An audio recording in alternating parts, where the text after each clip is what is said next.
Welcome to the Beyond Business as Usual interview series. My name is Philippe Dubreuil and I am your host.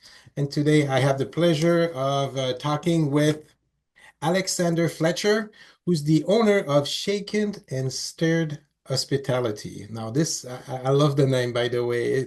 It's got a bit of Thank you. a disruptor kind of vibe to it, which is kind of cool. I like this. So, welcome to the show. Thank you. Welcome. Nice being here. Excellent. Let's just kick it off right now, Alexander, if you Sure. don't mind. Just a bit of a history of you as an entrepreneur, your journey, how you got started, and I'd like to know a little bit more about your business. So, Sure. floor is yours. Um, I have been in business for myself going on to about 2 years now. I'm a longtime hospitality vet, so I've done everything from been a cocktail waiter to all the way to GM to national beverage director to pretty much anything that the restaurant does. That's kind of what I did. My entrepreneurial journey happened when I was working for a company that I was national beverage director for. And we unfortunately lost a gig on one of them. And then it wasn't due to anything that we did personally wrong at all. It was just more of a relationship status thing. Hmm. So we'd actually done a really good job. Like I'd done $25 million in alcohol sales at like I think it was 12% COG return, maybe 16, somewhere around there. It's been a couple of years. But so there's nothing wrong with that part of it. But when that we lost that client, I no longer had a position. Right. And it was then it dawned on me, it was like, all right, anything I could have done there, I would have still ended up without a job. So if I had done a bad job, I ended up without a job. If I'd done a great job, I would have ended up without a job. So I decided to start my own thing, and I'd always done kind of side business and consulting on this for while I was working for other gigs, just that when in my spare time, if I had it. Um, it helped with my creativity. It helped with um, keeping my ADHD in check, and it helped with just the fulfillment of life and extra bills. So I took a leap and just started a company. Uh, it was daunting at first, uh, and I really took advantage. I took a lot of things for advantage that I didn't realize. Or took a lot of things for granted I didn't realize. Excuse me. No, that's Uh, okay. like having a team to help you out with kind of everything. Uh, and I always relied on my people a lot because we always grew up together. We did whatever we did. I tried to include as many people as I could. That way, everybody knew what they were doing and everybody was learning at the same time. And then I got kind of stuck on an island.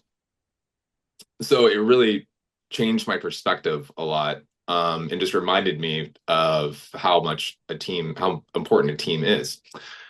So I branched out and started doing that. From there, I had done, I got a couple of national accounts and started working on some national cocktail menus and beverage programs and logistics and prep strategies and marketing and photo shoots and all this stuff.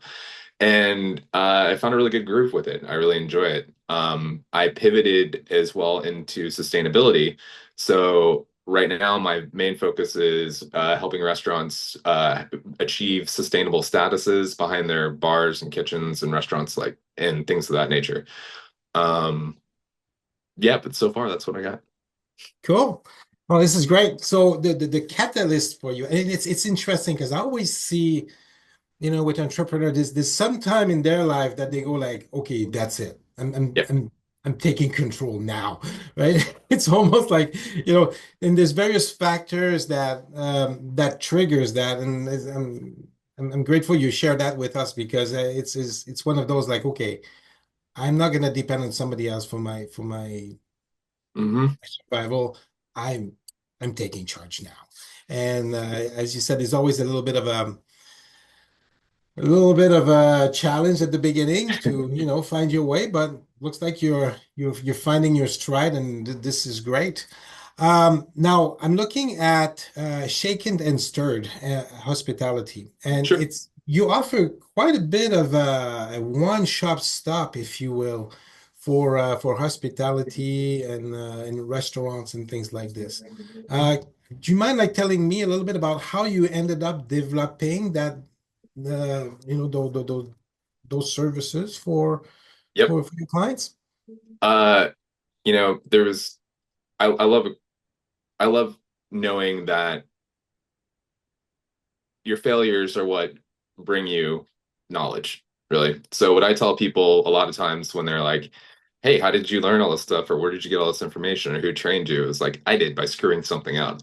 Uh, so uh, I actually never really had a mentor or anything of that nature to bring me up. I was not a college degree in this industry whatsoever. I came up from being a bartender, going directly into a GM status with not barely even knowing how to work an Excel sheet. So, and there's not really, any schooling for some of these positions besides within restaurants, unless you're in a hospitality program at like a culinary institute or business management programs like that. So a lot of it was trial by fire. Thankfully, I have a really good instinct for business, I believe. I try to have a good palate retention. I understand guest relationships, I understand math really well. And uh, fortunately, I'm a big nerd too. So I really like the financial side of everything, which in a lot of my business, especially the beverage side, people tend to either go creative or finance, and they don't really mix very often. Uh, I know both of them very well. It's something I really enjoy. I love seeing the secular circle of how things are created that way. That's awesome. So you mentioned like you get the finance and the creative aspect of it, and mixing them up and kind of like not even mixing them up, but merging them into a very unique skill set. Um, Tell me a little bit about this. How did you find your stride on this? Well, it's you kind of get into a cadence, and confidence is a huge thing of it. I tell that to a lot of people that meet with entrepreneurs and people that are coming to new businesses and stuff like that is like just believing in yourself as much as you possibly can, and just knowing that you are going to make mistakes down the road, being okay with that, and then really getting your stride going that way. The more you do and all the little steps that you take really build your momentum. It's not one big fast here we go. It's a whole bunch of little interactions in between that really pick up steam. Great. Well, that's awesome. Okay, good. Next question for you. Okay, so you build shaken and stirred hospitality Yep. from the ground up. Basically, from what I'm getting, it's like 2 years ago that thing was not existing, and all of a sudden it was like now we've got something that is a going Mhm. concern. Um, Now, what are the key core values? Because again, it's important to when you build a business that that's the core values. It's really what gives that business its identity, if you will, right? Yep. I'm interested to know what are your core values? What's Shaken's and Stirred core values? Trust is a big one, especially in any sort of beverage, alcohol, industry. Just having very solid trust, and we try to keep our word with everything we do. Creativity would be the next huge value, and sustainability. Awesome. Good, good. And as you bring more people on board to work with you, how do you use those core values to select the right person from, somebody who might not be the right person to work with? Well, it's usually pretty quick in my arena. People, and I've been fortunate enough to really know some people for some very long time. So that people who have worked for me for years, or people that I've known through the industry for years, and I've been able to build and rely on those relationships quite a bit. I'm a big believer in my gut.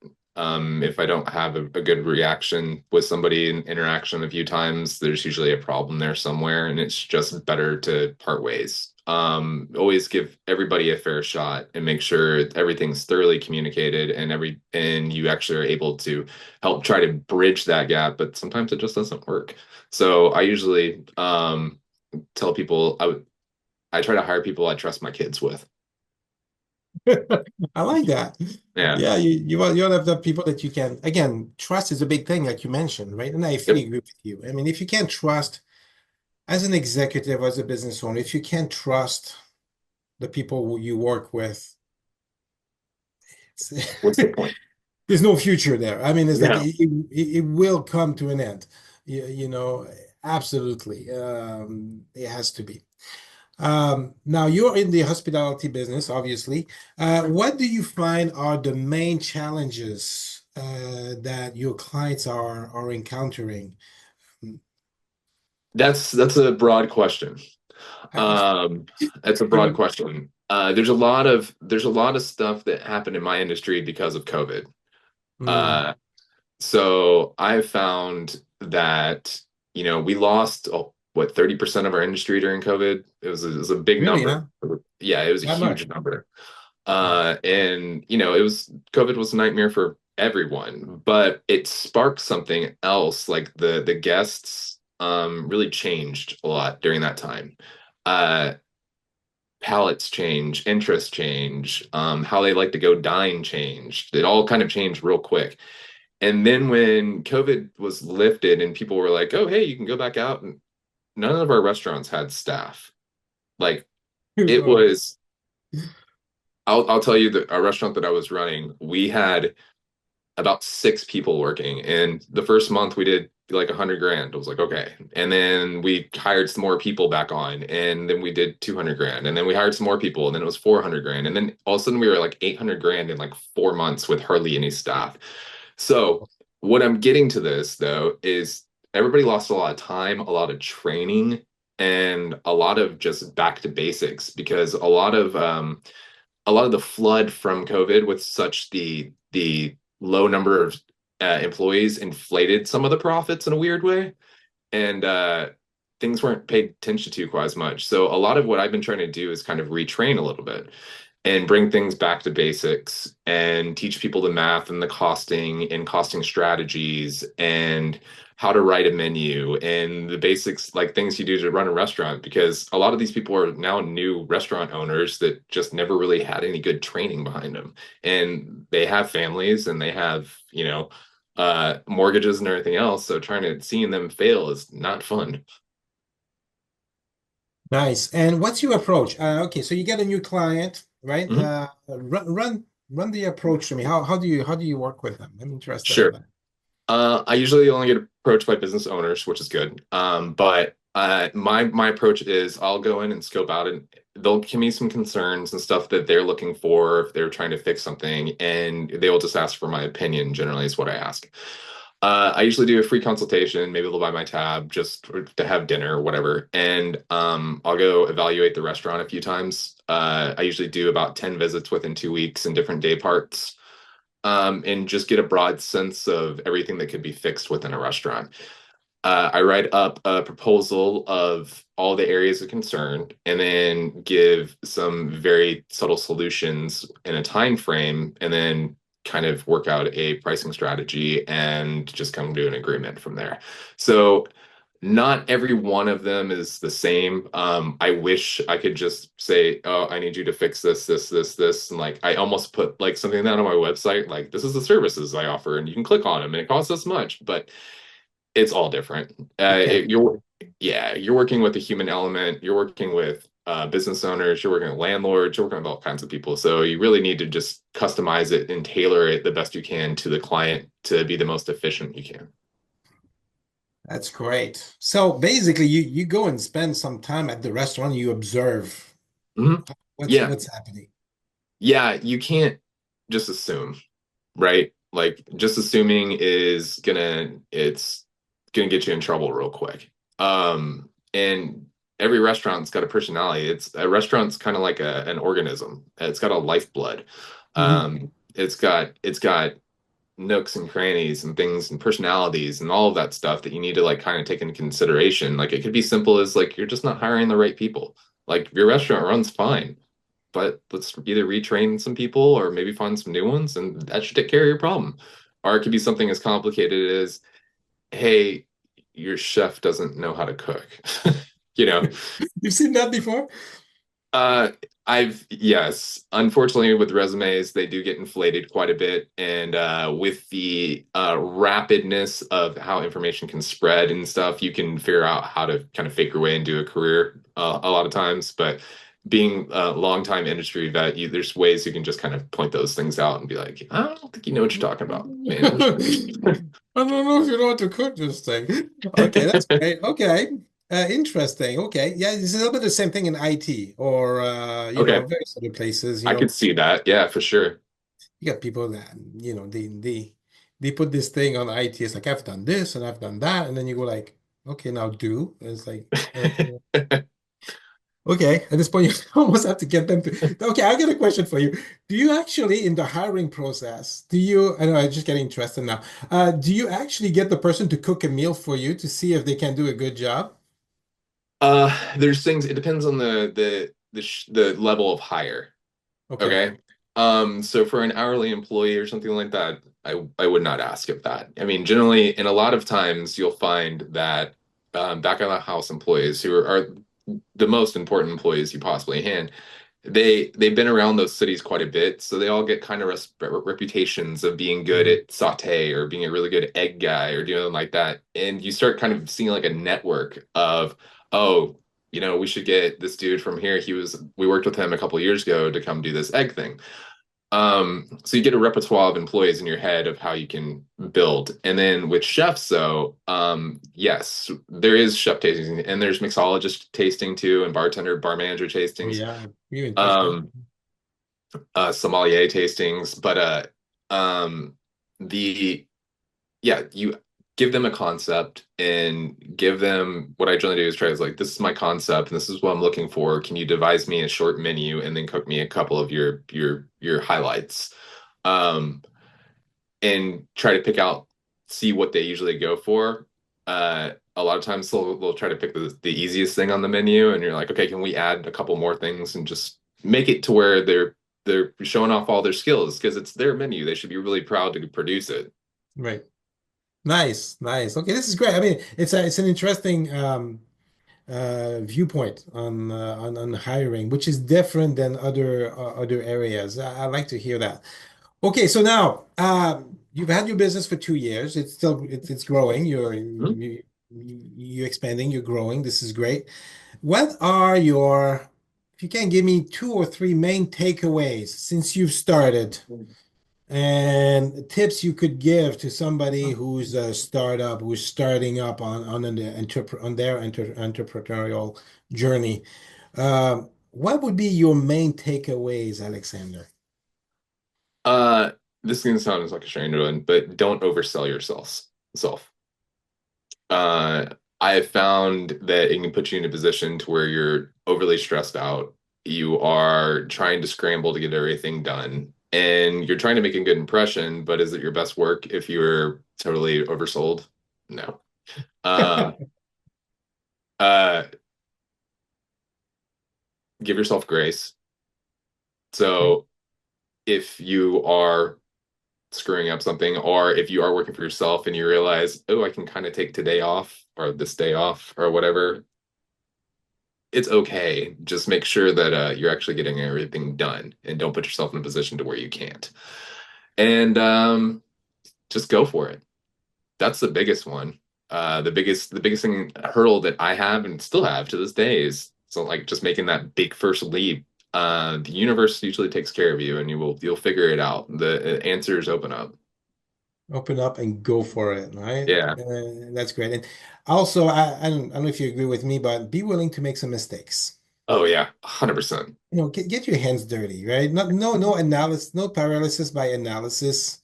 You Yep. know, you don't have to get it per you hear that, you don't have to get it perfect, just get it going, Yep. right? Exactly. As you go, then you're able to see really where you're going and all that. Okay, then this is great. Um, Very good information. Thank you so much for sharing this with Yep. us, Of Alexander. I course. really appreciate that. I'd like to finish this by a little bit more of a, okay, so what's in store in 2025 for you, Alexander, and Shaken and Stir Hospitality? I have a whole bunch of good stuff happening right now. Currently going to be trying to get a brick and mortar restaurant open this year. So this will be one of like five concepts that I have. So um, getting in with a business partner, kind of starting a new restaurant. It's been 2 years since I've been in a restaurant, which has been nice, but you kind of miss it sometimes. Mhm. I'm at the tail end of writing my cocktail book. So I'm writing a zero waste cocktail book called Wasted. It's a zero waste cocktail journey. Okay. So that's been a really fun challenge. I've been able to really dive into zero waste applications for cocktails and find some really creative solutions of just, using really useless parts of fruits and vegetables and things and like turning them into something really cool. So I'm excited for that. And then I get to do speaking at the Bar and Restaurant Association in March. That'll be fun. And this one speech will be about pricing paradoxes and kind of smart pricing strategies that will keep you in competition with the rest without overpricing. Awesome. Well, you got a busy year ahead of you, huh? Hopefully, gotta be. So, okay, so you're gonna open a restaurant, you're gonna be publishing a book. I mean, again, this is really cool. I like the title as well. That's pretty that it's punchy. Um, and okay, so what about Shaken and Stir? What's gonna happen with that? I mean, that's gonna house everything. Oh, So okay. Shake and Stern will be my main hospitality branch, and then the LLCs will live under Shake and Stern Hospitality. So it will be just a network that keeps continues to grow because I want to grow Great. this more than just consulting and events and festivals and stuff. I'd like to have like a full-on crew, full-on staff, full-on executive team. It's great. Okay, well. I like the idea. This is exciting. I'm very happy to be able to hear all that from you and I to appreciate it. share that for you to share your journey with us. This is great. I'm sure that the people that are watching the podcast are really going to be appreciative of all that. So thank you very much. Yeah. Pretty much at the end of this here podcast. So again, I wish you a great 2025, and the future looks bright for you, Alexander. Well, thank you. Yeah. Yeah. Well, keep in touch. Yes, of course we will. All right, Yeah. good. So at this point, I'm going to be ending the podcast. So thank you very much. Mhm. Bye bye for now. Take it easy.